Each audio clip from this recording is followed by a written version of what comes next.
Welcome back into another episode of the Spaceman 2.0 Phoenix Truth Rising Show, here to help you grow in the knowledge and wisdom of truth, and the truth will set you free.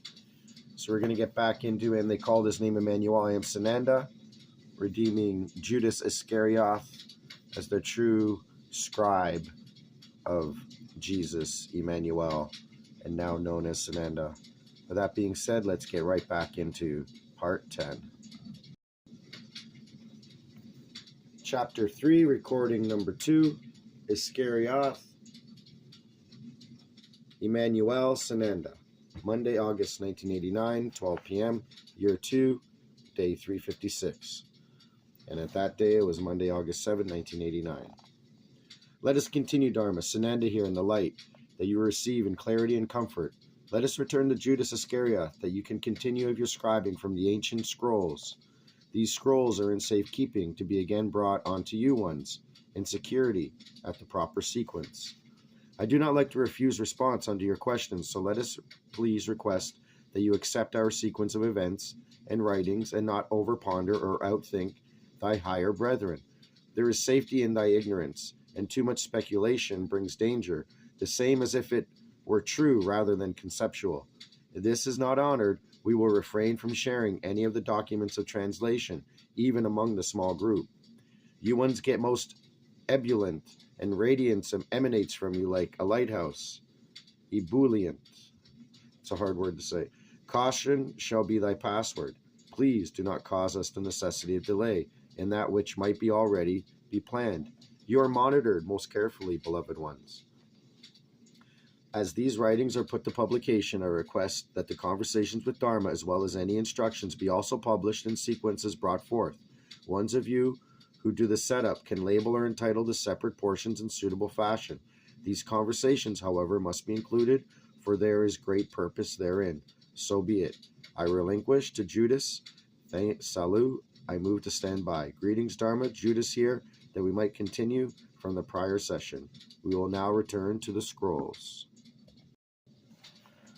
The Sermon on the Mount. When Emmanuel saw the multitudes of people who followed him, on one particular crowded day, he went on top of a small mountain and sat down, and his disciples went forth with him. Time had passed, and he had gained many disciples, and Emmanuel had grown in maturity of both physical and mental stature.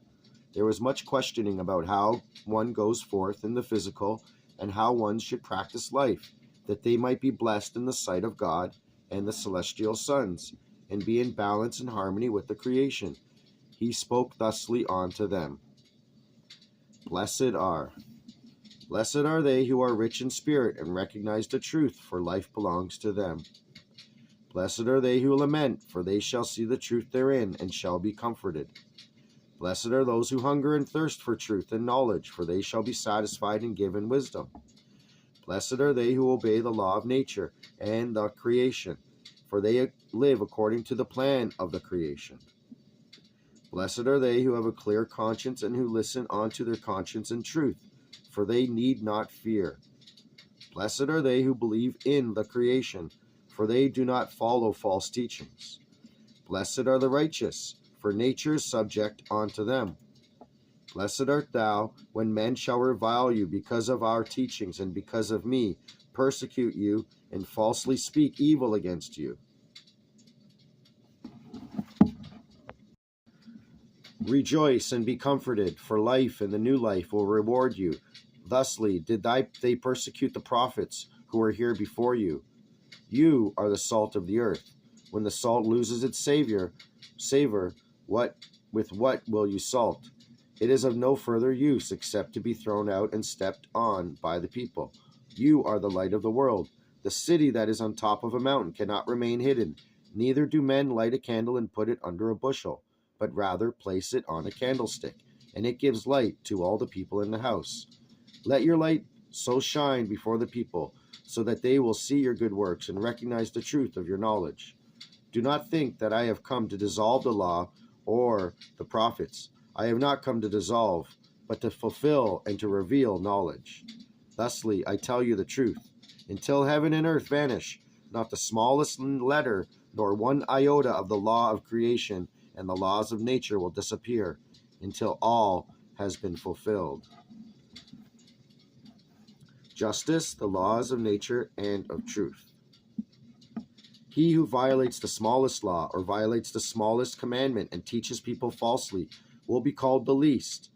But he who spreads the teachings in truth will be called the greatest, and the Spirit will thank him. For I say unto you, if your righteousness is not better than that of the Pharisees and scribes, you will not receive the gratitude of the Spirit and of life. You have heard that it has been said to the old, you shall not kill, but he who kills shall be judged by the court. I tell you, be just according to the natural law of the creation, so that you will find the judgment in logic and reason with wisdom. Guilty are all who do not act in self-defense or according to a given verdict, when they kill or speak and practice evil. Justice according to the natural laws of the creation by itself elevates a verdict into logic. Do not accommodate or oblige your adversaries when you are right, and the judge will probably decide in your favor, if thy judge be of honor and without parochialism and bigotry. Verily I say unto you, you will obtain justice only when you find truth yourself and can make your fellow man understand of it. Adultery, cohabitation, and marriage. You have heard that it has been said, you should not commit adultery.